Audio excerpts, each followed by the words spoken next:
All right, there's a whole new arms race happening in the world of AI. And no, it's not about who can write a better poem or make a wilder image. This is a quieter, much more strategic race to build something with a massive real-world impact, a truly autonomous AI research agent. So what do these things actually do? Let's get into it. So what are we talking about here? This is not your average chatbot. A deep research agent is an AI you can give a complex task to, like, say, analyze the market trends for carbon capture technology. And then it just goes to work. It plans out its research, it scours the web, reads through documents, and then pulls it all together into a coherent, cited report.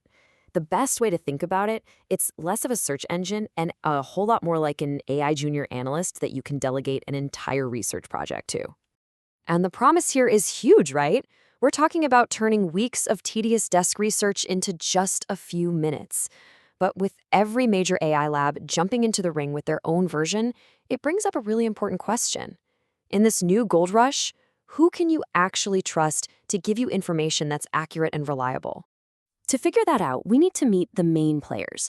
Right now, there are three heavyweights really battling it out, and you'll see that each one has a completely different strategy for winning this AI research arms race. And their strategies couldn't be more different, each one playing to their company's strengths. First, you've got OpenAI. They're going for maximum power and precision, really focusing on complex workflows. But it comes with a pretty premium price tag. Then you have Google, and they're doing what Google does best, integration and access to data. They're weaving their AI right into your workspace, connecting it to all your stuff in Drive and Gmail.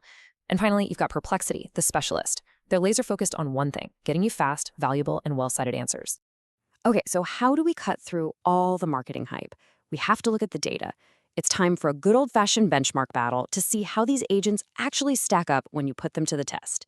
First up, let's look at a test of just raw intelligence. This is basically a PhD-level exam that measures the power of the AI model itself. You can think of it as the horsepower of the engine inside the research agent.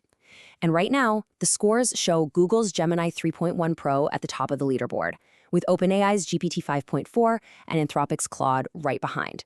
This gives us a really good baseline for which engine has the most raw reasoning power. But here's where it gets really interesting. Raw intelligence is not the whole story. When you look at a very specific, factual research task, a totally different picture emerges. In this case, a more specialized agent like Anthropic's Claude Code gets an incredible 97% accuracy. That blows past even a powerhouse general model like OpenAI's. So why the huge difference? Well, it's because these targeted agents are designed to go straight to primary sources, like an SEC filing, and just pull the facts, avoiding all the noise of the web. It just goes to show a smarter strategy can absolutely beat brute force. And this brings us to a really critical finding from all the research. You might be tempted to use a cheaper, smaller, faster model to save a few bucks, but it is not a simple trade-off. The data shows there's a hard threshold for reasoning ability. If you drop below that line, the agent's performance doesn't just get a little worse, it completely falls off a cliff. The failure rate can spike by nearly 5 times as the model just gets lost and starts chasing down totally irrelevant rabbit holes. So, this all leads to the most important question, reliability. When we put them side by side, you can really see the trade-offs. OpenAI gives you high accuracy, and importantly, it shows its work with detailed reasoning, which helps you trust it. Perplexity matches that accuracy, but really shines with its rock-solid, reliable citations. And Google, well, while it's powerful, its web-first approach has a key weakness. It can sometimes get tricked by junk SEO content and has even been caught citing sources that have nothing to do with the query. But what's the single biggest danger with all of these tools? Researchers from the OpenAI agent team said it best. The number one way these things fail isn't that they misunderstand your question. No, it's something called strategic content fabrication. This is where the agent generates information that sounds completely plausible, totally confident, but is factually unsupported. It's not just wrong, it's deceptively wrong. So where in the process do these agents actually mess up? This breakdown is fascinating. You would probably think the biggest problem is in the reasoning step, but that's actually their strongest point. The agents usually know what they need to do. The real problems happen when they try to find the right information. That's retrieval. And most critically, when they're actually writing the final report.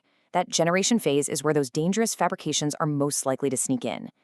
Okay, we've seen the hype, we've met the big players, and we've uncovered the biggest risks. So what does this all actually mean for you? How do you pick the right AI analyst for what you need to do? Let's get to the verdict.